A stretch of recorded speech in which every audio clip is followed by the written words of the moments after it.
Welcome back to day 2 of remote education. Still missing you all.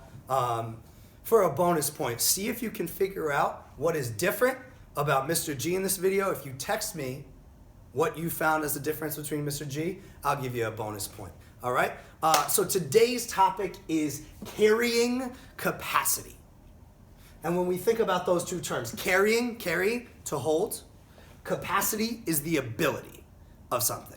So the carrying capacity is defined as the maximum population of a species that the environment can support or carry given the available resources. All right? Now, different species have different carrying capacities because different species have different resources. This is a common graph we see with regards to carrying capacity. So when a population first comes to exist or first moves to a new ecosystem, we tend to see the population increasing.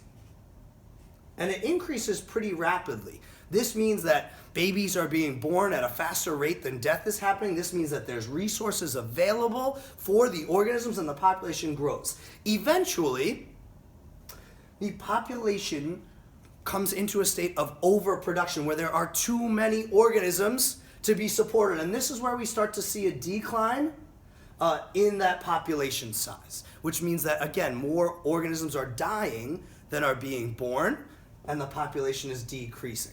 Now, eventually, populations hit a stable, balanced state. The stable, balanced area is known as dynamic equilibrium. Think equilibrium, equal, balance, okay? And this is, again, a steady state in the population. When we look at this area, the maximum population appears to be in the middle of this dynamic equilibrium. That is your carrying capacity. It is literally a number. It could be 500 deer in this park is the carrying capacity. It could be 1,000 polar bears in this Arctic tundra is the carrying capacity.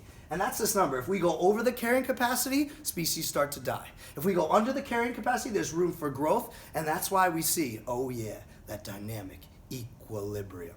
Now, that being said, what's the reason why a population can't just continue to experience this exponential growth? That's because limiting factors. These are factors that prevent the population from growing exponentially.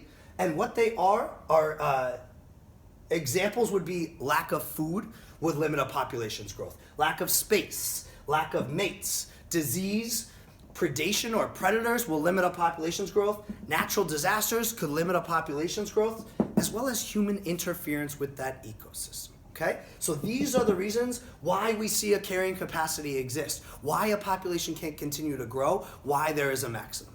Now, for example, let's say that Mr. G over here is an ecosystem, and I'm feeling a little chilly, so I'm going to be an Arctic ecosystem today. And in my ecosystem, one of the species is, of course, penguins. Now, I have limited space, limited nutrients. So I've got 1 penguin. I've got 2 penguins. 3. Oh, keep them coming. 4. 5. 6 penguins. The population's growing. 7 penguins. Oh! It appears that my carrying capacity of penguins is about 8 penguins. The limiting factor being space in this situation, because I got a lack of space right now. I can't hold any more penguins. Hope you all have a great day. Please reach out with any questions. Thank you.